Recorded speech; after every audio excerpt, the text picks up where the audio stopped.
30분 이제 막 되고 있습니다. 오늘 우리 청년 형제 자매님들 바쁜 개인적인 삶들을 다 사실 텐데 그래도 이게 교회 좀 소식들을 좀 들어보셨겠습니다. 오늘 되게 묘한 날이에요. 지금 아시는 것처럼 우리 김학철님 아세요? 김학철님? 우리 예배당에 항상 뒤쪽에 휠체어 타고 이렇게 계셨던 우리 김일경 형제님, 임관희 자매님 그 가정의 둘째 아드님이신데 항상 그냥 그런 모습으로 계셔가지고 여러분들 사실은 나이가 나보다 어리겠거니 이렇게 생각하셨을지도 모르겠는데 그 김학철님이 나이가 43살입니다. 43살. 43살이었고 아시는 것처럼 소식 들으신 대로 어제 주님께로 가셨어요. 어제 주님께로 가셔서 오늘 3시에 이제 추도식이 있었습니다. 추도식이 있었고 그리고 지금 5시에는 여러분 잘 이렇게 알지는 못하겠습니다만 또 우리 성도님 가정의 그 자녀 윤인수라고 우리 그 윤지혜 자매님 동생이죠. 막내 동생. 윤은혜 윤지혜 막내 동생인데 어릴 적에는 이제 교회 그래도 주일학교 때나 학생회 때는 조금씩 오긴 했었는데 이게 청년이 되면서 이제 교회 생활을 거의 안 하고 그냥 이렇게 믿음이 있지는 않습니다. 그래서 그냥 일반적인 삶을 살고 있는데 그런데 어쨌든 또 결혼식이 있어요. 결혼식이 5시 한창 진행 중이거나 이제 마지막 그런 거 하잖아요. 피날레 뽀뽀하면서 사진 찍고 이런 거 할 것 같네요. 보니까 예. 그러기도 하고 또 내일은 우리 교회 소풍이고 이렇게 저렇게 이런저런 사건들이 묘하게 동시에 우리가 경험하게 되는 그런 날입니다. 그래서 이런 게 또 이렇게 어떤 감정선이라는 게 있는데 이게 감정이 올라왔다 내려왔다 이러는 그런 경험들이잖아요, 사실은요. 그래서 상당히 그런 짧은 시간 안에 이제 전혀 상반된 감정들을 이렇게 또 그런 경험들을 해 나가는 게 사실 쉬운 게 아니죠. 고단한 일이 될 수가 있고 그렇습니다. 근데 또 그러면서도 또 그냥 또 조금씩 더 여러분들도 이제 살아가고 계실 텐데 이게 이제 삶이라는 게 이제 점점 이런 거구나 이런 것들을 더 경험하게 돼요. 삶이 그렇게 단순하지가 않아요. 여러분 청년 때는 그냥 항상 이렇게 뭔가 낙관적이고 또 낭만적인 어떤 그런 또 장밋빛 그런 미래들 항상 좋은 미래를 꿈꾸기 마련이겠습니다만 근데 실제로 삶에는 여러 요소들이 다 이렇게 얽히고 설켜 있습니다. 근데 그런 삶에 대해서 우리가 이렇게 지나치게 낭만적인 관점을 가져서는 안 되는 것이고 또 그렇다고 지나치게 비관적일 필요도 없습니다. 삶이 이래요. 삶이 어쩔 수 없이 부득불 하나님께서 우리에게 선물로 주신 생명이니까 또 하나님께서 만드신 이 창조의 선한 형상을 우리 개인의 삶도 간직하고 있고 우리 어떤 세상도 그런 것들을 간직하고 있기 때문에 그런 면에서 우리가 좋은 것들을 누리는 면이 있는 반면에 또 이제 우리가 배운 것처럼 또 이 세상이나 우리 개인이 타락으로 죄로 또 물들어 있어서 그런 또 부정적인 경험들 또 부정적인 면들 또 그런 것들을 우리가 또 안고 있는 게 사실이에요. 그래서 그런 삶에 대해서 우리가 이제 점점 배워 나가는 그런 시간들이고 또 이런 날들이 또 그런 생각들을 또 하기에 좋은 그런 날들이기도 합니다. 그래서 어떻든 우리가 삶을 있는 그대로 받아들이는 거죠. 어떤 걸 내가 부정한다고 그게 없어지는 것도 아니고 내가 그것만 바라본다고 해서 정말 그것만 있는 것도 아니기 때문에 있는 그대로 삶을 이제 받아들이면서 또 그러면서 우리의 삶을 어떻게 살 것인가 그 때를 따라서 주시는 주님의 어떤 말씀이나 교훈들을 따라서 우리의 삶이 더 온전한 삶이 되면 좋습니다. 온전한 삶, 정말 이렇게 사람다운 그냥 이렇게 사람으로서 온전한 그런 삶을 이렇게 살아가는 거죠. 그러니까 마음껏 기뻐할 일이 있을 때 마음껏 기뻐하시고 축하할 일이 있고 그럴 때 마음껏 축하하시고 축복하고 또 내일 이렇게 소풍 가면 여러분 소풍 다 가십시오. 가서 또 같이 또 즐겁게 자연을 누리고 또 즐거운 어떤 시간들을 보내시고 마음껏 또 이렇게 또 우리에게 슬픈 일이 있을 때에는 또 마땅히 또 슬퍼할 줄 알고 또 오는 자들과 함께 울 줄 알고 이제 그런 것이죠. 그렇게 삶을 이렇게 온전하게 이제 살아가는 뭐 삶의 경험 자체가 온전한 건 아니에요. 우리 경험들은 다 이렇게 삐걱삐걱 되는 것들이 많이 있으니까. 그런데 그런 삶을 이렇게 받아들이는 면에 있어서는 우리가 온전하게 살아갈 수가 있습니다. 슬픈데 슬퍼하지 않은 척하는 게 이상한 것이고, 기쁜데 기쁨을 참는 것도 이상한 것이고, 이제 그런 것이 아닌가 이런 생각을 좀 합니다. 우리 이제 오늘 9월 24일을 맞아서 2학기 이제 본격적으로 시작한다고 말씀을 드릴 수가 있겠습니다.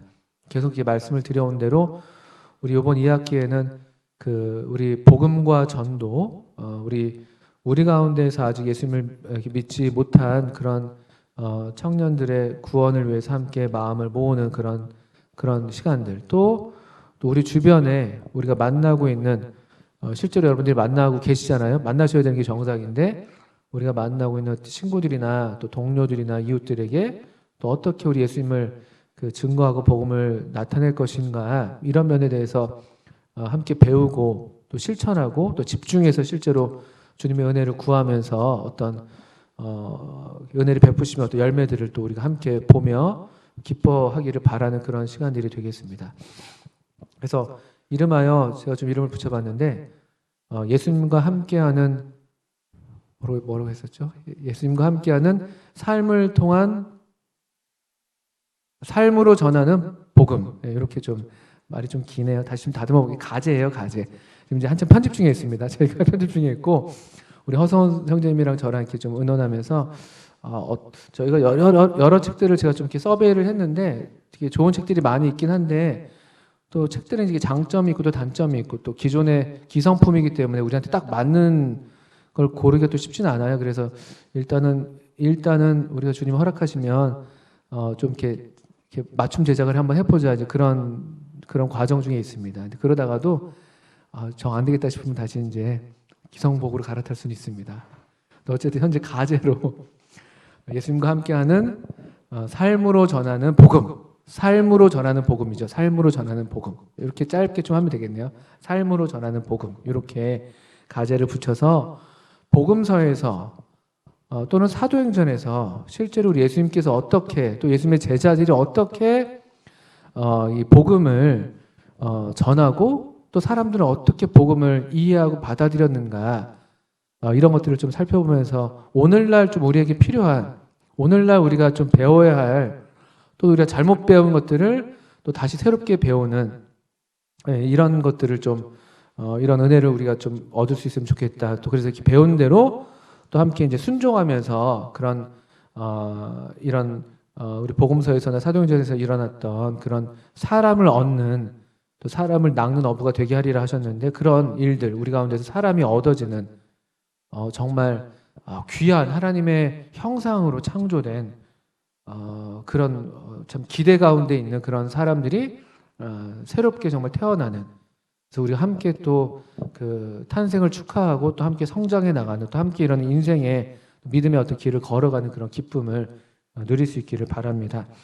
오늘 그 첫 번째 시간으로 요한복음 1장에서 우리 함께 좀 우리 주님으로부터 이어왔던 주제에 대해서 우리 주님은 어떻게 그 사람을 얻으셨는가, 이런 부분을 좀 보고자 합니다. 요한복음 1장, 오늘 본문 여러분들 혹시 분반 선생님들 통해서 미리 좀 공유를 받으셨다면 1장 35절부터 42절까지 8구절이 오늘 우리의 본문이 되겠습니다. 요한복음 1장 35절부터 42절까지. 자, 찾으셨으면 한번 성경을 직접 찾아보시면 좋겠습니다. 1장 35절부터 42절.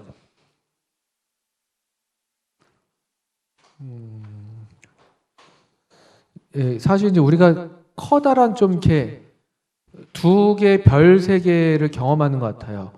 아마 우리 중에 많은 청년들은, 대부분의 청년들은 교회에서 일찍부터 어릴 때부터 자라났기 때문에 복음, 뭐 이런 어떤 복음의 이야기, 뭐 여러분 각자 이해하는 대로 그런 복음들을 생각할 때는 너무 이제 익숙하고 별로 이제 감격도 없고 그냥 너무 그냥 무미건조하게 받아들여지는, 그냥 하나의 그냥 뭐라고 표현하면 좋을까요? 그냥 특별한 것도 이제 아니고 그냥 하나의 삶의 한 부분이고 어떤 내 삶의 문화의 하나 요소이고 이제 이런 수준으로 받아들여져서 살아가고 있는 우리 같은 그룹이 있는 반면에 오늘날 우리 세계는 여러분 또 보셔서 여러분 직접 또 경험하시겠지만 전혀 별개의 세계가 또 한 세계가 있습니다. 옛날에는 그래도 이 소위 이제 믿지 않는 불신 세계, 일반 우리 이제 믿지 않는 세상이 그렇게 기독교에 대해서 이렇게 무지하진 않았었어요.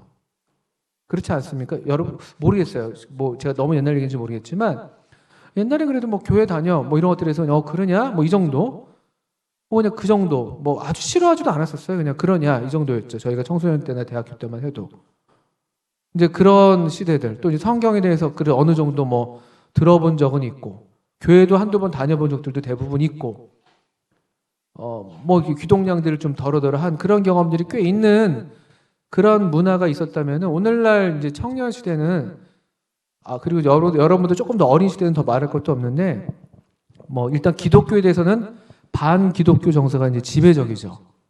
기독교는 아주 이제 약간 혐오의 대상으로 점점 치닫고 있습니다. 그런 경험들 여러분 하시나요, 실제로? 여러분의 그 신앙을 좀 이렇게 나타냈을 때 사람들이 와 이렇게 하면서 이렇게 좋아하나요? 아니면 약간 경계를 하나요, 여러분들을 이렇게 보신 적이 없으시군요. 그럴 수도 있죠. 뭐 그러기도 하고 또는 성경에 대해서 아주 배경이 없는. 그러니까 저희 집사람이 지금 초등학교에서 아이들을 가르치고 있어요. 그 초등학교도 지역마다 다 다릅니다, 사실은. 그러니까 저희 집사람이 지금 이렇게 가르치는 학군이라고 그러잖아요. 거기는 이제 조금 어떻게 표현해야 될까요? 조금 이렇게 학생들의 학습이 좀 이렇게 잘 되지 않는 그런 지역이에요. 부모님들이 바쁘신 지역. 그 부모님이 다 대부분 맞벌이를 하신다든지 또는 뭐 한부모 가정도 많고 다문화 가정도 많고 뭐 그런 지역이에요. 저기 서울시 금천구청 쪽에 아셔요? 그쪽 그 구로 아래쪽에 거기 이제 멀지 않은 곳에 그 대림동이 있고 그 뭐죠? 그 마동석 나왔던 거? 그 장첸 혼자 왔나 뭐 이거 있잖아요. 그거 그 동네가 이제 멀지 않잖아요. 뭐 아시죠 그거? 그 제목 뭐였죠? 범죄도시 그쪽 이제 가까운 쪽이에요. 그래서 조금 그런 곳이에요. 다 그런 건 아니지만 저희 집사람이 이제 수업을 하는데 지금 어린애들이긴 한데 성경이란 뭐 이렇게 단어가 어떻게 수업하다 나왔나 봐요. 종교적인 뭐 얘기가 있었는지 성경 이렇게 나왔는데 애들이 성경이 뭐예요? 이렇게 물어보는 애들이 수두룩하다는 거예요. 한 번도 그런 걸 들어본 적이 없는 거예요. 그 저희 집사람이 10여 년 전에 여기 창동에 저희가 안성 가기 전에 여기 어디예요? 이쪽에 창동 쪽에 학교를 다녔었는데 그때는 애들 이제 주말에 일기를 쓰기 위해서 일기 검사를 요즘에 또 하면 안 되죠. 인권 때문에. 일기 검사를 하면은 주말 사이에 교회 갔다 온 이야기들이 꽤 많았다는 거예요. 그때는 뭐 주일에 교회 이런 애들이 상당히 많았는데 근데 안성 가서 보니까 안성은 지역적으로 더 그랬고요. 안성은요. 기독교보다는 이제 천주교나 또는 이제 불교가 대세인 곳이에요. 거기 도깨비 촬영지였던 칠장사가 있는 곳이거든요. 칠장사. 도깨비 여러분 아시죠? 공유 나오고 했던 거 명작이죠. 뭐 어쨌든 그런 거 있고 그다음에 막 성당 그 미린의 성지라고 해서 그런 데가 있어서 거기서부터 이제 교회 이야기가 이게 한 바디 25명이면은 한 명이나 두 명이 교회를 다니는 거예요. 실제로. 뭐 이제 더 이제 그렇게 치달아 가고 있고 아마 여러분들은 그 어중간한 데 있을 겁니다. 제가 드리는 말씀은 이 두 어떤 커다란 간극을 경험하는 거죠. 한쪽은 우리 같은 사람들은 너무 이게 익숙해요. 복음이. 그러니까 복음을 전해야 된다는 그런 말들 자체도 사실은 뭐 그렇게 배워오긴 하지만 별로 이렇게 와닿지가 않잖아요. 막 복음을 전해야 되면서 실제로 마음이 막 뜨겁고 막 복음을 못 전해서 안 다닌 청년들을 제가 본다면 제가 100만 원 드리고 싶어요. 진짜로. 그냥 다 우리는 그냥 이 문화에서 그냥 살고 있고 그냥 그 정도 수준이고 복음이 어떤 그 특별한 감동, 뭐 감격 이런 것 복음 때문에 그렇게 감격한 지도 오래돼 있고 너무 익숙하게 그냥 되어 있고 다른 한쪽은 완전히 별 세계 완전히 전혀 다른 세계에서 복음이 뭔지 예수님에 대해서 오해 갖고 있다면 오해고 아니면 아예 모르고 있거나 또는 기독교에서 아주 반대하거나 아주 그런 이제 두 극단을 우리가 지금 그 극단의 어떤 세상 가운데 있어요. 지금 점점 더 그렇게 치달아 숨이 막히네 치달아 가고 있죠. 이제 그런 이제 그 우리가 이제 그런 현대적인 맥락을 갖고 있는데 여기 이제 예수님이 이제 여기 처음으로 이제 사람을 얻으시는 장면이에요. 사실은요. 제자를 이제 얻으시는 장면으로 기록되어 있는데 한번 조금 우리 시대랑 다르긴 한데요. 근데 제가 이 본문을 어떤 본문을 이렇게 우리가 뭘로 시작하면 좋을까 하다가 성경을 계속 이렇게 좀 살펴보다가 이 말씀이 좀 오늘날 우리 시대에 좀 적실한 면이 있지 않나 생각해서 고르게 됐는데 한번 읽어볼게요. 이제 서론이 길었어요. 1장 35절부터죠. 또 이튿날 요한이 자기 제자 중 두 사람과 함께 섰다가 예수의 다니심을 보고 말하되 보라 하나님의 어린 양이로다. 두 제자가 그의 말을 듣고 예수를 좇거늘 예수께서 돌이켜 그 좇는 것을 보시고 따르는 것을 보시고 옛날 성경입니다. 따른 것을 보시고 물어 가라사대 무엇을 구하느냐 가로되 랍비여 어디 계시오니까 하니 랍비는 번역하면 선생이라. 예수께서 가라사대 와 보라 또는 와서 보라.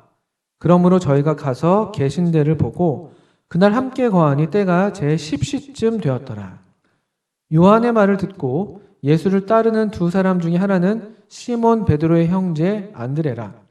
그가 먼저 자기의 형제 시몬을 찾아 말하되 우리가 메시아를 만났다 하고 메시아는 번역하면 그리스도라. 데리고 예수께로 오니 예수께서 보시고 가라사대 내가 요한의 아들 시몬이니 장차 게바라 하리라 하시니라. 게바는 번역하면 베드로라. 이런 단락의 말씀을 한번 읽었습니다. 여기 이제 그 배경이 되는 35절, 36절을 보시면 여기 등장하는 두 사람, 그 요한의 제자 두 사람이 등장하는 것이잖아요. 근데 사실 이들의 지금 이제 시대는 우리 시대는 좀 다르죠. 제가 이제 거기 또 분반 그 그룹 교재 좀 썼지만 이분들은 성경이 아주 익숙한 문화 가운데 살고 있었던 분들이에요. 그러니까 이미 요한을 따르고 있었죠. 이미 요한의 제자였습니다. 구약 성경에 익숙했었고 오실 메시아를 고대하고 있었던 많은 유대인들 중에서도 또 나름대로 그렇게 또 어떤 신앙적인 그런 배경이 꽤 있는 그런 사람들이에요. 사실은요. 이 두 사람은 그렇죠. 제자 두 사람. 그래서 36절에 요한의 증언을 들어요. 요한이 세례 요한이 예수님의 다니심을 보고 말하되 보라 하나님의 어린 양이로다 이런 말을 듣습니다. 대단한 말이긴 한데 우리도 별 생각 없이 받고 있고 어떻든 그들에게는 이 말은 엄청난 말이었습니다. 왜냐하면 그들이 바라고 있었던 그 메시아를 어느 정도 메시아와 근접한 또 메시아와 관련되어 있는 그런 인물로서 지금 존경받는 세례 요한이 지금 지목하는 사람이니까요. 그러니까 상당한 어떤 이제 권위가 느껴지는 그런 말이었고 그 두 사람이 이제 그 말을 듣고 이제 37절부터 보시면 그 두 제자가 그의 말을 듣고 예수를 좇거늘 예수를 따르거늘 이렇게 이제 시작이 되죠. 38절에 이제 예수님의 이제 모습을 우리가 좀 주목하고 싶습니다. 예수님께서 그런데 이게 되게 이 사도 요한이 우리가 이제 요한복음 사도 요한이 기록했다고 믿고 있는데 사도 요한이 되게 섬세하게 기록들을 단어들을 잘 이렇게 좀 표현하는 것 같습니다. 예수께서 돌이켜서 그 따르는 것을 보시고 물어 가라사대 무엇을 구하느냐 가로되 랍비여 어디 계시오니까 하니 랍비는 번역하면 선생이라. 첫 번째 이제 예수님께서 그냥 두 사람이 자신을 이렇게 따르는 것을 이렇게 보았어요. 예수님이 그냥 보았다고 말씀하시지 않고 돌이켜라고 딱 이렇게 여러분 성경에 그렇게 되어 있나요? 개역 개정에도 돌이켜라는 단어를 분명하게 사용해요. 어떤 동작을 분명하게 묘사하고 있죠. 가끔씩 예수님 이런 장면들을 보일 때가 있어요. 그 돌이켜서 많은 제자들이 따를 때 돌아서셔서 너희는 나를 누구로 하느냐? 뭐 이런 질문들을 한다든지, 뭐 그 사람들이 나를 누구로 하느냐? 이런 질문들을 한다든지, 뭐 이렇게 이제 돌이키시는 장면들이 있습니다. 그러니까 이 예수님은 때때로 뭐랄까요? 우리를 향해서 이렇게 직면하시는 그 스스로 얼굴을 돌이키셔서 우리를 이렇게 직면하는 것, 우리를 대면하시는 것이죠. 이게 상당히 중요한 저는 어떤 동사라고 생각이 들었어요. 어떤 예수님의 행위죠. 오늘날 그리고 이제 물어보신 또 질문을 같이 연결해 봐야겠습니다만 너희가 무엇을 구하느냐 이렇게 이제 물어봅니다. 예수님께서 질문을 하셔요. 이런 질문 예수님이나 또는 하나님이나 이렇게 질문하실 때 이런 질문들은 우리를 멈춰 세우게 하는 질문들이죠. 답을 원하는 질문들이 아니세요, 사실은요. 왜냐하면 예수님이 뭐 이 사람들의 마음을, 뭐 중심을, 동기를 몰라서 물어보시는 게 아니잖아요. 그렇지 않습니까? 성경에서 사람을 향해서 예수님이나 하나님이나 어떤 우리 하나님이 질문하신 장면들은요, 뭔가 사람들, 그 사람으로 하여금, 질문을 받는 사람으로 하여금 멈춰 세우게 하는, 그 생각하게 하는 그런 어떤 목적이 아닌가, 이렇게 보통 이해를 하셔도 좋습니다. 이를테면 아담아, 네가 어디 있느냐? 라고 물어보실 때에는 아담이 어디 있는지 몰라서 물어보신 게 아니라 아담으로 하여금 오히려 그 질문을 따라서 내가 어디에 있지? 이렇게 스스로 이렇게 자문하게 만드는 이제 그런 의미가 있다고 이제 생각이 들어요. 여기도 마찬가지죠. 이제 우리가 많은 한번 이게 좀 현대적으로 적용을 해보면은 많은 사람들이 사실은 오늘날도 여기 이 요한의 두 제자였고 이 제자들이 또 예수님을 따르고 있는데 오늘날도 그렇고 사람들은 항상 무언가를 이렇게 따르기 마련이라도요. 아무것도 안 따르고 자기 혼자의 어떤 그냥 뭐라고 그러죠? 그런 것들 즉자태라고 그러나요? 그냥 뭐 외부와는 전혀 무관하게 홀로 서 있는 그런 존재는 하나도 없어요, 사실은요. 그런 절대적인 독립은 없습니다. 그 착각이에요. 다 우리 마음에 기본적으로 누군가와 무엇과 연결되어 있고 또 무언가를 다 따르고 있죠. 내가 나는 아무것도 믿지 않아. 나는 나만 믿어. 나는 내 길을 가는 거야 라고 얘기한다 할지라도 그 나는 내 길을 간다고 하는 그 사상 자체가 사실은 벌써 누군가로부터 온 거예요, 사실은요. 그렇지 않습니까? 우리의 생각이라는 게 정말 우리 자신으로부터 온 건 하나도 없어요. 왜냐면 우리가 날 때부터 그 영향권 안에 살고 있으니까. 그러니까 근본적으로 사실 우리가 그걸 의식하지 않고 그냥 우리가 이렇게 사는 것처럼 여겨지니까 그러고 있는 것이죠. 근데 사실 예수님께서 그런 면에서 우리를 딱 이렇게 정지를 시키는 것이죠. 이들은 물론 좋은 방향에서 예수님을 따르고 있었던 거예요. 좋은 방향이 있었던 것이죠. 예수님을 따르고 있었으니까. 근데 모든 누군가에게 다 예수님께서 사실은 어느 한때에 물어보시는 질문들이 이것들이시죠. 돌이키셔서 우리는 막 가고 있는데 우리가 물론 예수님을 따르고 있는 건 아닌 그런 어떤 여러 종류의 삶의 방향, 삶의 길을 가고 있잖아요. 근데 어느 때에 탁탁탁탁 이렇게 탁탁 우리를 정지시키는 그런 삶의 순간들이 와요. 그거는 모든 사람에게 다 예수님을 믿든지 믿지 않든지 간에 그게 보통은 일반적으로는 우리가 보통 이야기할 때는요. 보통 고난이에요, 고난. 내가 원하는 대로 되지 않는 거예요, 내 길이. 우리 학생들 같은 경우는 내가 원하는 대로 입시가 안 되는 거예요. 내가 원하는 대로 취업이 안 되는 거예요. 내가 원하는 대로 결혼이 안 되고 또 결혼해서는 또 내가 원하는 대로 당첨이 안 되고 집이요. 사업이 잘 안 되고 또 갑자기 병이 생기고 어떤 때마다 어떤 우리 일반적인 면에서 우리를 좀 멈춰 세우는 것들이 있어요. 그때 사람들이 이제 이런 어떤 예수님께서 돌이키셔서 너 무엇을 구하느냐고 묻는 질문으로 우리가 그 예수님을 이해하지 못한다 할지라도 그런 질문들을 이제 맞닥뜨리는 거죠. 그럴 때 나는 왜 공부하는 거지? 공부하는 학생들은? 나는 뭘 원하는 거지?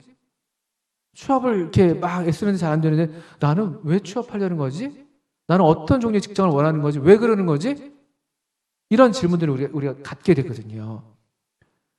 대단히 사실은 의미 있는 순간들입니다. 삶에서. 이런 순간들을 그냥 지나치는 사람들이 있는 반면에 그런 사람들은 그 질문을 또 그냥 뒤로 하고 가버리기 때문에 그냥 못 먹어도 고하는 거예요. 그러면 더 큰 사고를 만나는 것이죠. 이를테면은 우리가 이제 고속도로 톨게이트에 가까우면 요즘엔 좀 그것도 없어졌네요. 옛날에는 이제 다 뽑아야 되고 하니까 속도를 줄이게끔 이제 바닥에 이제 요철을 해놨었어요. 그래서 이제 속도를 줄이게 만들었죠. 그럴 때 줄여야 되는 게 정상인데 거기서 그냥 원래 속도대로 고를 해버리면 이제 아주 위험한 일이 생기는 거거든요. 줄여야 할 땐 줄이는 거거든요. 이제 그런 순간들이 이렇게 있어요. 그 예수님은요, 그리고 이 두 사람을 향해서 질문을 하신다는 것도 굉장한 거예요. 이건 대단한 인격적인 거예요. 우리를 어떤 강요에서 어떤 강제적으로 우리를 막 끌어가지 않으세요, 예수님은요. 예수님은 그런 분이 아니세요. 우리의 믿음이라는 것도 또는 우리가 전도에 대해서 실제로 이제 배워 나갈 때 우리의 전도라는 것도 물론 때로 성령께서 어떤 정말 강팍한 사람에 대해서는 아주 강하게 우리가 이제 이렇게 직면될 때도 있어요. 근데 일반적으로는 그렇지 않습니다. 일반적으로는 아주 인격적으로 우리에게 질문하시면서 심지어는 때때로 우리로부터 어떤 그 필요를, 어떤 도움을 받으시기까지 하면서도 상당히 인격적인 모습을 보이시는 것이죠. 또 질문을 한다는 건요, 이게 대화예요, 대화. 대화를 하시는 거예요, 대화를. 이게 아주 중요한 뭐랄까요, 우리가 배워야 될 저는 그런 태도가 아닌가 생각이 들어요. 이 두 제자를 향해서 질문을 하셨다는 그 행위 자체, 또 그들로 멈춰 세워서 그들이 정말 좀 이렇게 생각해 봐야 될 그런 질문을 던지신다는 것. 또 그 질문에 대해서 그럼 질문을 하셨으니까 그들의 대답을 이제 기다리시고 또 받으시는 그런 장면들. 자, 됐고 하면서 또 그냥 또 본인 얘기를 하시는 게 아니에요. 이런 것들이 오늘날 우리 시대에도 상당히 필요한 그런 복음에 합당한 그런 삶의 태도라고 여겨지는 것이죠. 왜냐하면은 제가 보니까 뭐 항상 어느 시대든 마찬가지고 사실 이게 사람의 어떤 본질인데 모든 사람은 사실은 이렇게 어떤 관계 가운데에서 이렇게 존중받으면서 또는 자기 자신이 좀 이렇게 이해받으면서 또는 자기를 누군가 좀 나를 좀 좋은 방향으로 인도해 주기를 바라는 마음, 그런 어떤 근본을 다 갖고 있죠. 그런 만남이 필요한 것 같아요. 여기 무엇을 구하느냐라고 아주 중요한 질문을 하셨습니다. 우리도 이런 질문들 예수님께서 우리를 멈춰 세우셔서 우리에게 돌이키셔서 우리를 직면하시면서 하는 이 질문을 여러분 받으셔야 돼요. 저도 마찬가지고요. 항상 그 삶의 어떤 중요한 순간들의 중요한 질문들을 우리에게 던지실 때가 있죠. 너 뭘 원하냐? 그런 질문들 실제 성경에서 많이 하시죠. 예수님 많이 물어보셨어요. 예수님을 막 부르는 사람들 있죠. 다윗의 자손 예수요. 막 바디메오였나요? 막 불러대니까 내가 너에게 무엇을 하기 원했느냐? 이런 거 물어보셔요. 막 그런 질문들이에요. 그런 질문들. 이런 질문들에 대해서 우리가 생각해 볼 필요가 있고 또 이렇게 질문하신 예수님의 태도도 우리가 좀 배울 필요가 있습니다. 좀 더 이제 읽어보겠습니다. 그러니까 무엇을 구하냐고 물어봤을 때 그들의 대답은 랍비여 어디 계시오니까. 이 무엇이라는 질문과는 다른 대답을 하는 것이죠. 주님은 너 무엇을, what이죠, what. 너 뭘 원하냐라고 물었는데 이들의 어떤 그 중심을 그들이 정말 살펴봤더니만 이들은 정말로 사실은 무엇을 원하는 게 아니었어요. 이건 대단한 사실은 도약이죠. 보통 사람들은 다 어느 정도까지는 다 그냥 괜찮은 게 있어요. 괜찮은 게 다. 교회도 괜찮아. 어느 정도까지는. 뭐 이 정도까지 내가 교회 다니고 믿음도 그래요. 신앙생활도 이 정도까지는 난 괜찮지 뭐. 이 정도까지는 내가 할 수 있어. 그런데 뭔가 내가 정한 선이라고 할까요? 그걸 넘어서는 어떤 그 지점을 만날 때 우리가 갑자기 깜짝 놀라는 거죠. 막, 내가 이것까지 생각한 건 아니었는데. 근데 어떡하지? 근데 이런 어떤 지점들을 만납니다. 그런데 이 제자들은 놀랍게도 이 대화만 봤을 때에는 그 마음에서 예수님의 질문의 그 지점을 넘어섰죠. 저희는 무엇 그 이상입니다. 저희는 그냥 어떤 무엇만이 아니라 정말 랍비 어디 계십니까? 그 어떤 랍비라고 지금 그들이 칭하고 있는 어떤 이 하나의 인격, 그 사람, 누군가를 알고 싶은 거예요. 그냥 무엇, 이를테면 오늘날도 이제 이런 어떤 무엇의 동기들과 목적들이 많이 있잖아요. 교회 왜 다녀? 예수님 왜 믿어? 평안이, 마음에 평강이 있어요. 지옥에 안 갈 수 있어요. 또 이렇게 좀 왠지 마음에 의지할 곳이 있으니까 좋은 것 같아요. 또 교회 가면 그래도 교회 사람들이 나쁜 사람들은 아닌 것 같아요. 좋은 친구들이에요. 이런 것들. 제가 지금 얘기가 되게 고상한 종류의 목적들이에요. 근데 더 이제 저열한 목적, 저열한 이유로 소위 이제 교회에 출석하고 신앙생활하는 분들도 많아요, 사실은요. 근데 사실 제가 지금 말씀했던 고상한 나름대로 이유들, 그것도 나쁜 건 아니지만, 그러나 사실은 그 이상이죠, 사실은. 신앙은, 우리가 믿고 있는 이 복음은, 성경에서 말씀하고 있는 복음은 항상 무엇 그 이상이에요. 그래서 그냥 무엇만 생각하고 교회 생활 하다가는 사실은 큰 코 다칩니다. 왜냐하면 그 무엇이 주어질 때도 있지만 아닐 때도 훨씬 많거든요. 그럴 때 사람들은 그냥 많이 그냥 뒤돌아서요. 그게 뭐 이상한 게 아니죠, 사실은. 뭐 우리가 그런 사람을 막 붙들고 막 애원할 필요도 없어요. 왜냐하면 기독교 자체는, 성경에서 말하는 복음 자체는 사실 무엇에 대한 게 아니거든요. 이 제자들이 어떻게 이런 인식이 있었는지 모르겠는데 그들이 되게 놀라운 대답을 합니다. 랍비요, 어디 계십니까? 여기 어디에 머물고 계십니까? 어디에서 살고 계십니까? 이런 정확한 번역은 그렇습니다. 저는 여기에서 이제 되게 중요한 지점이 있다고 생각해요. 오늘날 우리 시대는 겉으로 볼 때는 오늘날 우리 시대 한정할 것도 없죠. 사람들은 보통 겉으로 보면 다 무엇을 구하는 것처럼 보여요. 솔직히 그렇지 않습니까? 다 무엇에 먼저 관심 있는 것처럼 보이죠. 무엇. 근데 정말 그게 전부일까? 생각보다 사람은 그렇게 지어져 있지 않습니다. 우리가 잘 아시는 것처럼 우리 뭐 행복의 욕구 단계를 얘기를 해도 무엇에 해당되는 건 아주 낮은 수준의 것이에요. 낮은 수준의 그 행복의 단계죠, 사실은요. 뭐 의식주 단계든지, 뭐 안정을 얘기하든지 간에 좀 이렇게 아래쪽이에요. 하위 욕구죠, 하위 욕구. 근데 사람은 뭐 시대를 막론하고 우리의 어떤 본질 자체가요, 사실 그 이상을 사실 원하죠. 그 이상을. 그래서 뭐 어떤 사람, 어떤 심리학자는 뭐 자아실현 욕구를 제일 위에다 두긴 했는데, 자아실현은 그럼 어떻게 되냐? 혼자서 자아실현 되냐? 천만에요. 아까도 얘기했지만 자아라는 거는 혼자 있을 수가 없어요, 기본적으로. 내 자아가 의미 있으려면요, 아무것도 없는 그냥 무의 상태에서 자아라는 건 없어요. 그 로빈슨 크루소 같은 거 보세요. 그 섬에서 혼자 있는데 얘가 혼자서 이게 그렇게 생기는 게 아니에요. 혼자 있는 사람 결국 또 주변과 어떤 식으로도 관계를 맺어가는 거예요. 경작하고 뭐 동물을 뭐 가져다가 기르기도 하고 열매를 뭐 거두기도 하고. 이게 무슨 말이냐면요, 사람은 무엇을 구하는 것처럼 보이지만 그 근원에 이 제자들이 품었던 질문처럼 누군가 정말 여기 이 지상에서 살고 있는, 나와 같은 동네에서 나와 함께 이 시대를 살고 있는 그 누군가를 향한 그런 마음이 다 있는 것이죠. 저는 이게 되게 중요하다고 생각해요. 왜냐하면은 오늘날 우리 시대의 전도는 제가 볼 때는, 또 저도 이제 여러 책들을 보는데, 그 기존의 어떤 전도 방식과는 상당히 다른 방식이 필요하잖아요. 오늘날 이런 개인주의 시대를 살아가고 있는데 다 귀에 꽂고 다니는데 여러분 누굴 만나서 갑자기 노방전도를 할 수가 있겠어요, 사실은? 깜짝 경계할걸요, 옆에서 툭툭 치면요, 아마? 저도 그럴 때 있거든요. 저도 그 강남에서 버스 기다리고 있는데 누가 툭툭 치면 화들짝 놀라요. 이 버스 뭐 어디 가는 거 맞냐 물어보세요. 맞다고.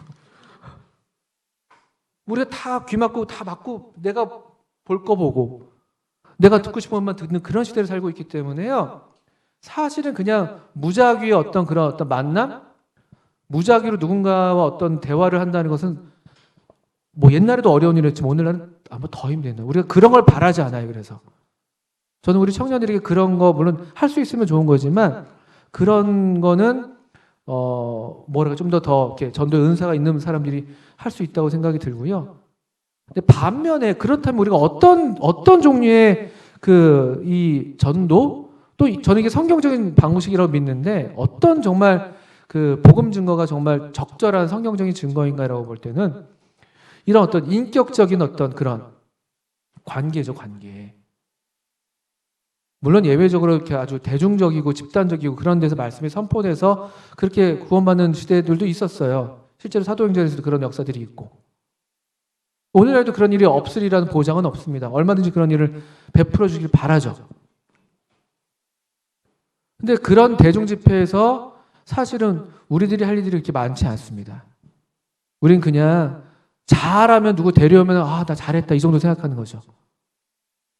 그 누굴 못 데려오면은 그냥 뭔가 뭐 아쉽고 뭐 아쉬우면 다행인데 이제 막 약간의 죄책감도 느껴지고 뭔가 내가 잘 못하는 것 같고 뭐 이런 여러 복잡한 감정들을 갖게 그런 경험하잖아요. 그러면서 이게 약간 우리 자아랑 이렇게 맞물리게 돼요. 근데 성경에서 이 제일 처음 제자들을 주님께서 부르시고 이 사람들을 얻어가는 방법을 볼 때 또 이들의 이 맥락을 볼 땐 상당히 이게 좀 다르죠. 그러면서 또 이제 어디 계시냐고 묻는 이런 질문도 아주 좋은 질문이었고요. 39절에 더 놀라운 예수님의 대답이 있죠. 예수님께서 그 질문을 받으셨어요.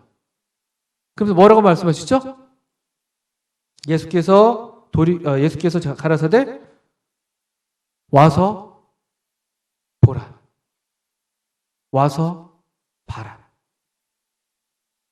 이거죠, 이거. 와서 봐라.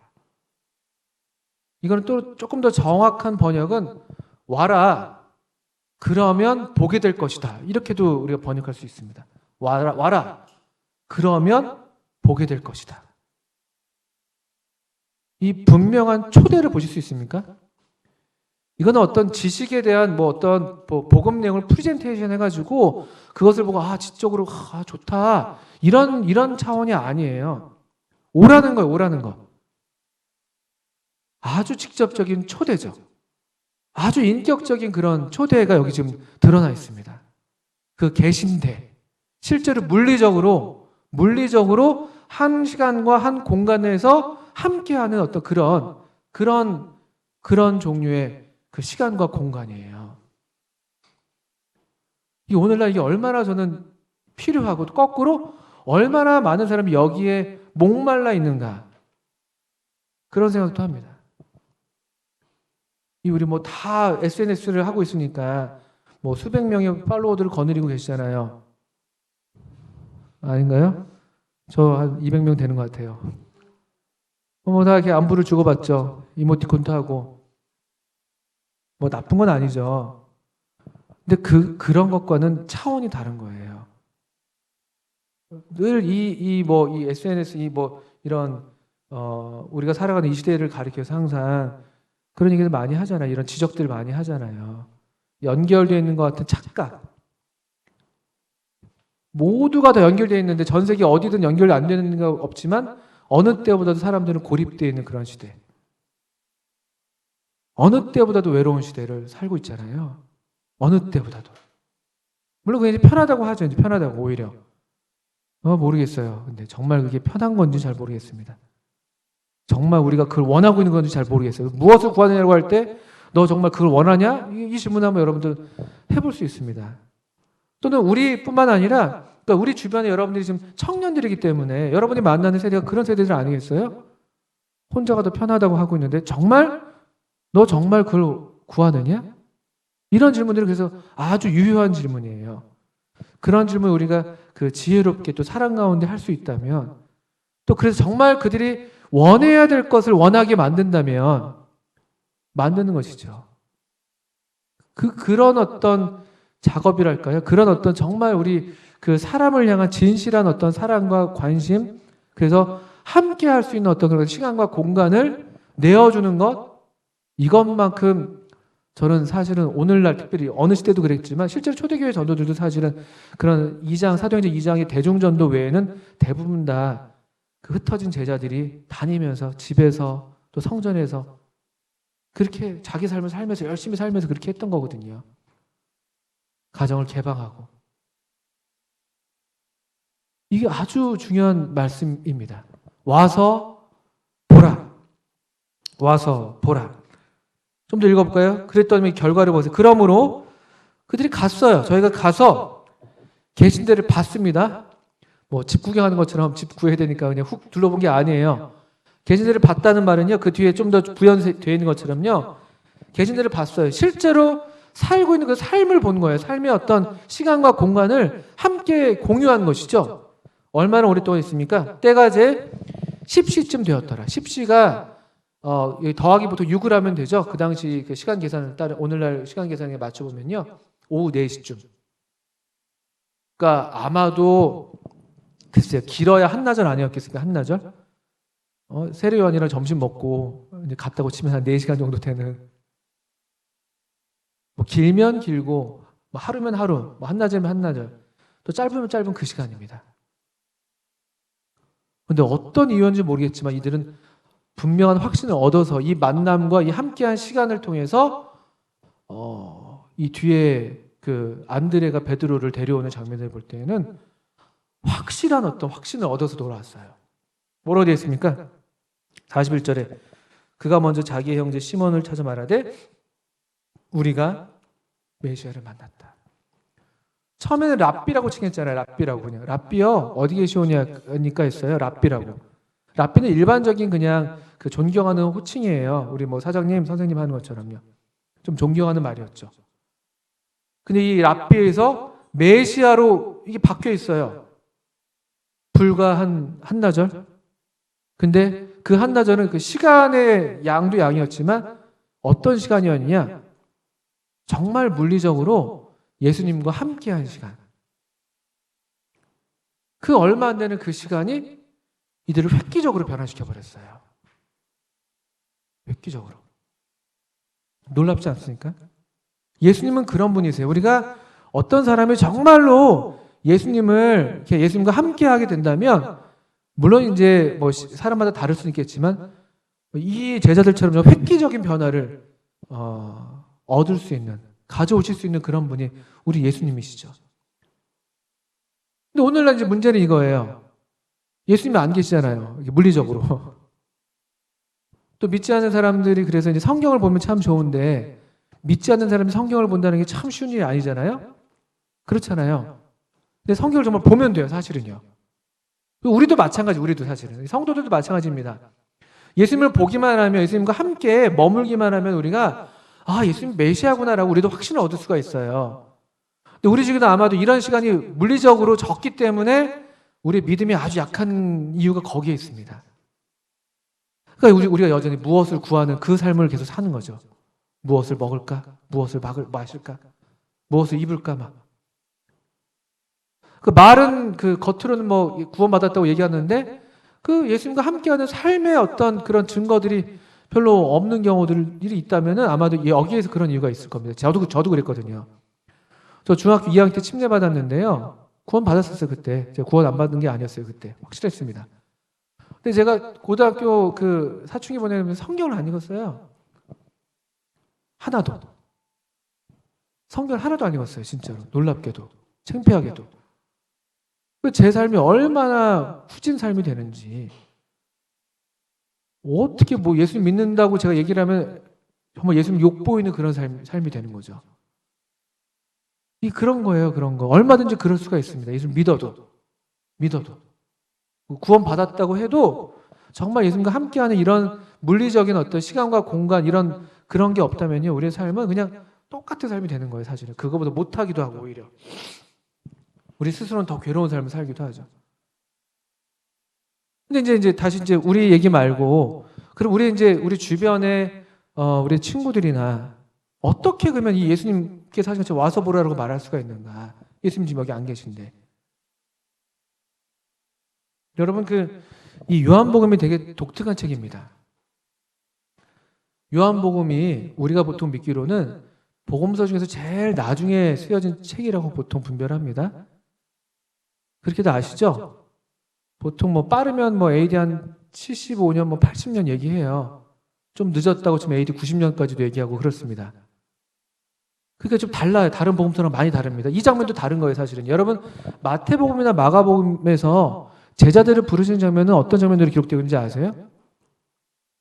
여러분 잘 아시는 마태복음 4장 19절, 419. 베드로랑 안드레가 그물을 던지고 있을 때 예수님께서 오셔서 나를 따르라. 내가 너희를 사람 낚는 어부가 되게 하리라. 이 말씀으로 제자를 부르시는 장면이 마태복음과 마가복음이에요. 그냥 그래요. 근데 요한복음은 다르죠. 물론 시간적으로 이 요한복음의 이 1장의 사건이 실제로 그 물고기 그물을 던질 때 제자를 부르셨던 그 장면보다 좀 더 앞서 있었던 장면이라고 분별은 해요. 시간적으로는. 근데 어쨌든 요한은 일부러 이 장면을 택한 거예요. 제자들 부르신 장면에서. 요한이 왜 그걸 모르겠어요? 그때 세베대의 아들 야고보와 요한도 부름 받았거든요. 마태복음 4장 보면요. 베드로랑 안드레 부름 받고 또 그다음에 세베대의 아들 야고보와 요한이 그물 깁고 있을 때에 또 자기들도 그때 부름 받았거든요. 왜 그 사건을 모르겠어요? 근데 알면서도 사도 요한은 일부러 이 사건을 택했습니다. 첫 제자의 부르심에 있어서. 그리고 이 와서 보라라는 이 주님의 말씀. 그리고 제가 보기로는 요한복음에서 예수님께서 처음 지금 입을 열어서 하신 말씀으로 기록된 장면이 바로 여기잖아요. 첫 번째 말씀은 너희가 무엇을 구하느냐? 그리고 두 번째 지금 하신 말씀은 와서 보라 이거예요. 그러면 이제 이 요한복음을 기록했을 당시가 여러분 초기 복음서를 기록했던 마태복음이나 마가복음 기록했을 때는 좀 시대가 달라요. 마태복음이나 마가복음 때는 아직 예수님을 직접 경험했던 사도들이 상당히 많이 생존해 있었을 때였죠. 그렇죠? 이미 그들의 어떤 증언이 충분했던, 이미 삶으로 지금 나타나는 그런 시절이에요. 그런데 요한복음 때는요, 사도들 다 세상을 떠난 뒤에요. 사도 요한만 혼자 남아 있습니다. 사도 요한만. 그리고 벌써 이 예수님이 승천하신 지 짧으면 한 50년, 그냥 보통 50년 정도의 시간이, 세대가 흘러간 시간이에요. 복음이 상당히 이제 많이 전파되어 있는 시기죠. 이 사도 바울도 이미 이방 세계에 전도를 많이 했고, 교회들이 많이 서 있잖아요, 지금요. 그리고 잘 아시는 것처럼 요한복음은 또 요한 서신서도 그렇고, 그래서 보통 2세대를 위한 복음서예요, 2세대. 복음이 익숙해요. 내용은 익숙한 거예요, 내용은 익숙한데 실제 그것이 그들의 믿음이 정말 믿음으로 지금 이렇게 받아들여져 있는가? 또 내용은 잘 알고 있는데 실제로 그들이 그래서 예수님과 함께하는 삶을 살고 있는가? 또 게다가 AD 1세기 후반에 배경이 되는 어떤 사상이 여러분 좀 아시면 좋은데요. 여러분 청년들이니까 지성적인 사람들이니까 잘 몇 번 들어보셨을 겁니다. 영지주의라는 게 있죠. 영지주의는 뭐냐면요. 말하자면 이원론이에요. 이원론. 그러니까 성과 속, 육체와 영혼을 딱 분리시키는 사상이에요. 그래서 영은 거룩하고 신성한데 영혼은, 이 몸은 타락되어 있다는 거죠. 악하다는 거죠. 이런 어떤 사상이 또 이렇게 교회를 둘러싸 그 당시의 시대 정신이었어요. 그러니까 이것이 또 기독교 신앙에서 어떻게 적용이 됐었냐면요. 예수님은 그리스도는 맞는데 예수님은 실제 사람은 아니었어. 하나님의 아들의 영, 그리스도의 영이 예수라는 사람 위에 30살 됐을 때 세례를 받을 때 그때 하나님의 영으로 임했다가, 그리스도가 임했다가 십자가에 돌아가실 때 그 영은 떠나간 거야. 어떻게 거룩한 영이 이 속된 이 몸과 함께 있을 수가 있겠어? 이런 묘한 가르침들이 또 그래서 교회 안에 어떤 신앙의 영역에서는 그렇게 작동이 되고 있었어요. 이거 무슨 말이냐면요. 제가 처음 우리 삶에 대한 얘기를 했는데요. 실제 삶과 유리되어 있는 이상한 그냥 머릿속에서, 논리 속에서만 작동되는 그런 어떤 신앙. 우리가 몸을 입고 살아가면서 살고 죽고 먹고 아프고 이런 게 다 있잖아요. 근데 그런 것들은 다 부정하고 뭔가 이 세상을 떠나 있는 초월적인 어떤 그 무언가만 바라게 만들어서 이 삶에서의 어떤 그런 인격성들이 다 그냥 무시되는, 소멸되는 어떤 그런 기괴한 어떤 그런 신앙들. 그러니까 사람을 대할 때도 사람이 소중한 사람이 아닌 거예요. 사람으로서. 조금 더 과격하게 말하면은 제가 청년 때 그런 딜레마가 항상 있었어요. 이 전도에 대한 그런 압박이 그런 거룩한 부담은 부담인데 친구들을 전도의 대상으로 봐야 되는가? 아니면 그냥 나의 좋은 친구로 볼 것인가? 그냥 사람 대 사람으로 먼저 봐야 되는 것인가? 아니면 뭔가 전도의 대상으로 먼저 봐야 되는가? 저는 그런 고민이 좀 있었거든요. 왜냐면 제가 그게 좀 갈등이 있었어요. 왜냐면은 뭔가 항상 이 친구랑 이제 놀다가도 이제 어느 순간 되면 복음을 전해야 될 것만 같은 거예요. 또 복음을 전해야 될 것만 같은 그 얘기인 즉슨 뭐냐면요. 그 항상 제가 이제 들어왔던 그 복음의 내용이 있잖아요.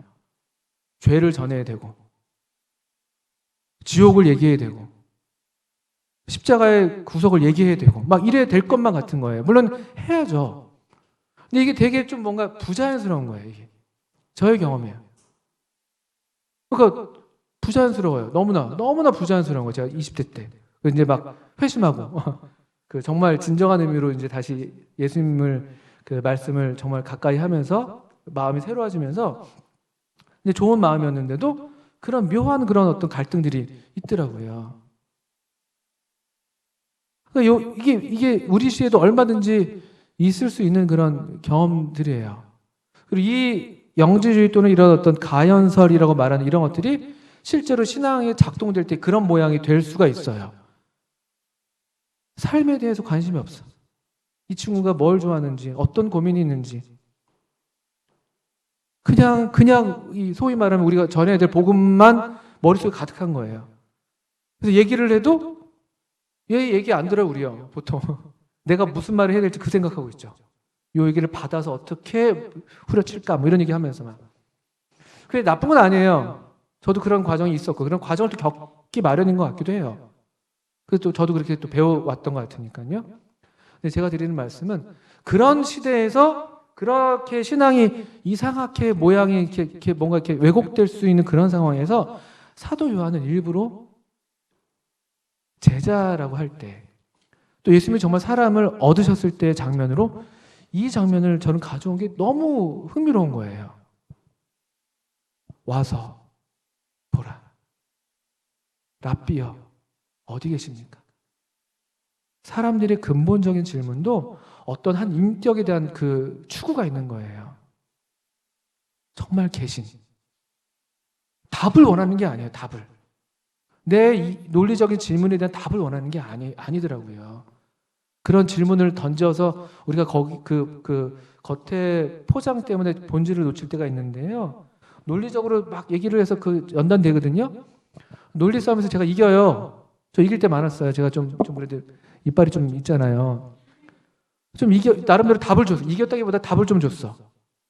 답을 줬는데 이상하게 승리감은 좀 잠깐 드는 것 같아요. 근데 그렇다고 영원히 얻어지지 않더라고요. 이게 묘한 게 있어요. 물론 이제 그런 또 영혼마다 다 다른 면이 있겠죠. 또 그런 지적인 접근을 해야 될 사람들도 있어요, 있기는. 근데 요점은 뭐냐면 이 어떤 본질이랄까요? 랍비어 어디 계시오니아까라는 질문을 갖고 있는 사람들이 있고요.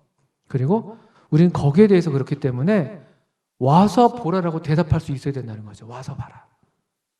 지금 예수님 안 계시니까 우리가 어떻게 해야 되겠어요? 와서 봐라. 여러분의 삶은 오픈할 수 있습니까? 와서 봐. 같이 하자. 우리 집에 와. 함께 삶을 같이 공유하는 거예요. 또 그렇게 와서 보라라고 할 수 있어야 될 것이고 또 그렇다고 했을 때 그들이 정말 와서 보아야 하는 것, 또 볼 수 있어야 하는 것이 무엇이겠는가 이런 것들도 생각해 봐야 되는 거겠죠. 와서 봤는데 제가 그 10대 때 그때는 제가 이렇게 말할 수도 없었고 이렇게 말을 했는데 와서 봤을 때 그 아이들은 아마 저에게서 대단한 어떤 그런 정말 기독교는 쓰레기구나 이런 것들을 이제 경험하고 갔을 거예요. 제가 종종 얘기하죠. 가끔 제가 그 친구들이 생각나면 기도한대도요. 주님 저를 통해서 그 아이들이 어떤 복음이 가려지지 않게 도와달라고. 그 친구들은 저를 통해서 봤었을 테니까. 예수 믿는 사람이 얼마나 후진지, 얼마나 위선적인지, 얼마나 이중적인지. 그러면 안 되는 것이죠. 또 생각해요. 요한복음 1장이 우리 앞에 보시면 1장 1절이 이 말씀으로 시작하잖아요. 태초에 말씀이 계시니라. 이 말씀이 하나님과 함께 계셨으니 이 말씀은 곧 하나님이시니라. 아주 어려운 말씀이에요. 말은 쉬운데 뭔 소리인지를 우리가 모르는 말씀이에요. 사실은요. 그렇잖아요. 근데 어쨌든 그냥 우리가 아는 수준에서 우리가 이런 그냥 우리가 갖고 있는 언어적인 그냥 배경 지식을 갖고 얘기하자면 말씀이에요, 말씀. 우리 보통 말씀을 하면 그냥 말씀이라고 하면 어떤 그냥 이렇게 인격적인 게 배제되잖아요. 어떤 말의 내용, 뭐 보통 이런 거잖아요. 말의 내용. 그런데 여기서 이 1장 1절에서 주목할 만한 게 뭐냐면요. 말씀을 그냥 어떤 그런 비인격적인 요소로 얘기하고 있지 않다는 것이죠. 우리말로 번역 자체도 우리말 번역 잘했죠. 말씀이 어떻게 했다고요? 아주 존대했어요. 존대. 우리말에서만 갖고 있는 좋은 그런 표현이죠. 근데 계신이라 뿐만 아니죠. 실제 이제 단어에서 더 그 다음에 놀라운 말씀이 이 말씀이 어떻게 되어 있대요? 하나님과 함께. 사도 요한의 중심에는요, 이 인격적인 어떤 그런 하나님, 또 인격적인 말씀, 인격적인 복음, 인격적인 관계로 꽉 차 있었던 것 같아요. 그 말씀이 하나님과 함께해요, 함께. 하나님의 말씀을 소지하신 게 아니고 하나님의 말씀을 하셨다 이게 아니라 엄연한 하나의 어떤 독립된 인격으로서 또 다른 또 이 하나님과 이 동등한 입장에서 함께하고 있는. 또 이게 이제 전치사 프로스라는 전치사인데 이 전치사가 갖고 있는 그 의미가 또 하나 있는 게 뭐냐? 함께라는 그냥 위드라고 보통 얘기하는데 위드가 이 헬라어 전치사 프로스는요. 이렇게 뭔가 이렇게 마주 보고 있는 두 인격 이상이 서로를 이렇게 눈 맞춤하는 마주 보는 그런 뉘앙스를 갖고 있는 전치사라고도 하더라고요. 얼마나 놀라운 단어인지. 또 요한복음 1장 14절에 보시면 우리가 잘 아시는 것처럼 이 말씀이 함께 계셨던 이 말씀이 하나님이신 이 말씀이 1장 14절에 말씀이 육신이 되어 우리 가운데 거함에 이렇게 되어 있죠. 이 육화 얼마나 이게 강조되고 있는지. 이 복음 진리, 복음은 그냥 추상적이고 그냥 초월적인 세계, 뭐 죽어서 천국 가는 그 이야기가 아니에요. 그걸 훨씬 더 뛰어넘는 오늘 우리의 삶에도 여전히 그 적절한, 왜냐하면 육신이 된 말씀이니까. 예수님이 그때 그러셨던 것처럼 그 말씀이 오늘날에도 육신이 되어 우리 가운데. 그러니까 어디 계시오니까라는 질문에 답할 수 있는 거예요. 우리 가운데 계시니까. 우리 가운데 거하심에 우리가 그의 영광을 보니 아버지의 독생자의 영광이요 은혜와 진리가 충만하더라 이렇게 되어 있잖아요. 그러니까 와서 봐라라고 했을 때 주님께서 아마 제가 생각할 때 제자들이 보았던 것은 이 1장 14절에 이 모양이었지 않았을까. 그게 그들이 이 말씀을 몰랐다 할지라도 아버지의 독생자의 영광, 은혜와 진리가 충만. 그 영광일 텐데 아마도 그것은 은혜와 진리로 충만한. 그랬을 때 그들이 메시아다. 왜냐하면 이 거하다라는 단어가 여러분 구약시대 때 성막을 치다라는 단어랑 같은 단어예요. 성막을 치다. 그러니까 여기 우리가 그의 영광을 보니라고 1장 14절에 되어 있을 때 그 영광은요. 이 단어를 들었을 때 사도 요한 당시의 사람들은 성막을 떠올리는 거예요. 말씀이 육신이 되어 우리 가운데 거하심에 성막. 그 영광을 보니 하면은 성막의 영광이 있잖아요. 성막의 영광이 뭐였죠? 우리 보통 출애굽기 40장에 성막을 다 지었더니만 하나님의 영광이 가득해가지고 모세가 들어갈 수 없다고 되었던가요? 아니면 제사장들이 설 수 없다고 되었던가요? 어떻게 되죠? 정확히 표현이? 어쨌든 하나님의 영광이 거기 가득했거든요. 그 얘기예요. 이건 아주 실제였어요. 실제. 그리고 그 영광에 우리가 그래도 경험적으로 경험할 수 있는 그런 내용이 뭐냐 하니까 그 영광은 은혜와 진리. 은혜와 진리입니다. 와서 보라라고 했을 때는 은혜와 진리가 충만한 그 주님을 그들이 경험했을 거예요. 경험이요, 경험. 설명하는 게 아니에요. 경험되는 거예요. 하나님의 영광, 은혜와 진리. 와서 보라. 이건 다 경험에 대한 얘기예요. 오늘날은 이거 오늘날만 제가 말씀드릴 건 아니죠. 그냥 복음은 그래서 논리의 영역이 아니에요. 설명의 영역이 아니에요. 설명이 필요가 없는 게 아니지만 경험의 영역입니다. 경험. 왜냐하면 이건 엄연한 한 인격, 계신 분, 그분을 보는 일이니까, 그분과 함께하는 일이니까. 경험의 이야기예요. 경험.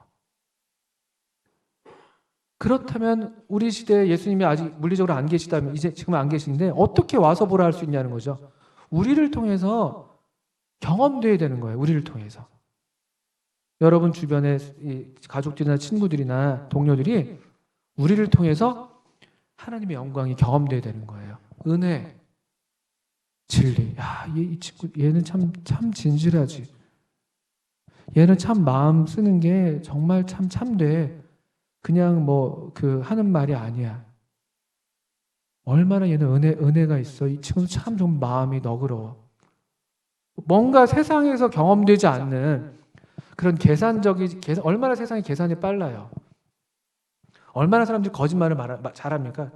여기 가서는 이 얘기하고 저기 가서는 저 얘기하고, 이 친구 가서는 저 친구 흉보고, 저 친구 가서는 이 친구 흉보고 막.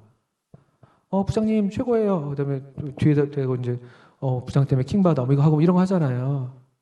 이게 세상인데 세상과 다른 종류의 그런 삶이어야 되는 거예요. 은혜와 진리. 이게 그리고 지금 드리는 말씀은 그 경험돼야 돼요. 경험의 이야기가 필요해요. 경험. 설명하는 말들보다는 이제는 경험이에요. 이건 원래 이제도 아니죠. 원래가 그런 거죠. 원래가 경험이에요. 복음은. 경험의 이야기. 여러분이 이런 경험을 갖고 있지 않으면 그것도 문제고, 여러분이 정말 예수님과 함께하는 그런 경험들 때마다, 그리고 그 경험 때문에 우리가 예수님을 정말 또 배우고 이 제자들처럼 얼마나 그렇게 될 때 또 우리도 우리 주변의 누군가들한테 와서 보라라고 말할 수 있는 그런 종류의 삶을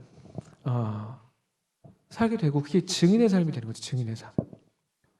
그게 삶으로 전하는 복음이에요. 삶으로 전하는 복음. 이제는 말은 너무 많이 안 해도 될 거예요. 말엔 다 질려 있으니까. 요즘 또 말들이 얼마나 많습니까? 자꾸 특히 평가해야 되잖아요. 막 윤석열 대통령은 과연 무슨 말씀을 하신 건가? 막 얼마나 들어야 될 만큼 막 말이 너무 많아요. 지금은 정말 그리고 SNS가 아니라 정말 물리적으로 우리의 시간과 또 우리 어떤 정말 육체와 그냥 이모티콘으로 좋아요가 아니라 정말 눈앞에서 엄지척을 해준다든지 허그를 해준다든지 이런 게 필요한 시대예요. 어느 때보다도 더. 그런 누군가한테 우리가 이제 증거가 될 것이고, 그런 사람들이 우리를 통해서 이제 이 하나님의 이 영광을 보게 되는 것이죠. 너무 이 짧은 구절인데도 저한테는 너무 교훈이 되는 말씀이더라고요. 그러니까 이제 41절에 이 안드레가 베드로한테 말이 별로 필요 없는 거예요. 너무나 확실한 본인의 경험이 있으니까 그냥 비슷한 패턴이잖아요. 우리가 메시아를 만났다면서 데리고 오는 거예요, 그냥. 그리고 또 여기 누굽니까? 빌립도 나다나엘한테 뒤에 46절 보시면 똑같아요. 처음에 좀 빌립이 나다나엘을 찾아서 이제 나사렛 예수 메시아를 만났어 얘기했더니만 나다나엘이 좀 질문해요. 또 이렇게 약간 소위 말하면 논리 싸움을 하는 거죠. 야, 나사렛에서 무슨 선한 것이 날 수가 있어? 답을 해야 되겠죠. 우리 보통 나사렛 어쩌고 해도 되는데 다 필요 없어요. 그냥 빌립이 나다나엘한테 그냥 와 봐라. 얼마나 힘이 있고 얼마나 가장 강력한 이게 복음 증거인지, 이런 증거가 이 성경 이 요한복음 1장에 우리랑 비슷한 시대를 살아가고 있는 이 육체가 영혼과 육체가 이탈되어 있는 그런 시대에 우리는 지금 SNS랑 우리 실제 세계가 이원화되어 있잖아요. 이런 시대라고 할 것 같으면은 정말 요한복음의 이 말씀들은 얼마나 우리가 주의 있게 봐야 될 말씀인가. 또 이 말씀을 따라서 우리도 정말 물리적으로 예수님이 몸을 입으셨던 것처럼 우리도 정말 이 몸으로 우리가 정말 이 복음에 합당한 그런 복음을 경험한 예수님과 함께하는 삶을 우리가 살 때 그것이 얼마나 가장 강력한 그 증거가 되지 않겠는가. 그런 삶이 저 자신의 삶이기를 바라고, 또 여러분들도 그런 삶이 되기를 바랍니다. 그래서 우리도 우리 친구들에게 와서 봐. 우리 교회 와서 봐. 우리 청년회 와서 봐. 야, 우리 집에 와. 내 자취방에 와. 이렇게 우리가 초대할 수 있는, 또 우리가 또 초대하지 못한다면 직접 또 우리가 그들에게 찾아가서 또 함께 이 시간들을 보내고 그렇게 오기도 하고 가기도 하고 그런 뭐 여러 종류의 우리 정말 그냥 우리 원래 삶이죠. 삶. 그냥 우리 삶의 특별한 삶이 아니라 우리 평범한 삶을 살면서 그렇게 증인의 자연스러운, 그러면서 참 정말 가장 강력한 그런 증언의 삶이 되기를 바랍니다.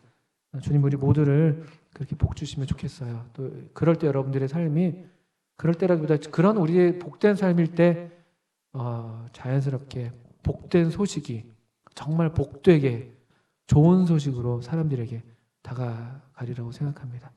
짧게 기도하고 마치겠습니다. 하나님 아버지, 우리 마음 깊은 곳을 우리보다 더 잘 아시고 또 우리를 그래서 먼저 도려 찾아주시고 우리를 만나주신 하나님의 은혜를 이 시간 기억하며 감사합니다. 주님, 이제 우리가 또 구하기는 우리가 먼저 정말 주님 계신 데에 가서 보고 주님과 함께하는 그런 시간들 충분하게 풍성하게 누리게 하셔서 우리의 삶이 또 누군가에게 기꺼이 우리가 메시아를 만났다 말하는, 또 와서 보라고 말할 수 있는, 또 우리 자신이 그렇게 우리 주님께서 그러셨던 것처럼 육신이 된 말씀으로 사람들 앞에 은혜와 진리를 드러내는 그런 복된 소식의 삶이 되게 우리를 복되게 해주시기를 기도합니다. 주님 우리를 도와주세요. 예수님의 이름으로 기도합니다. 아멘. 네, 감사합니다.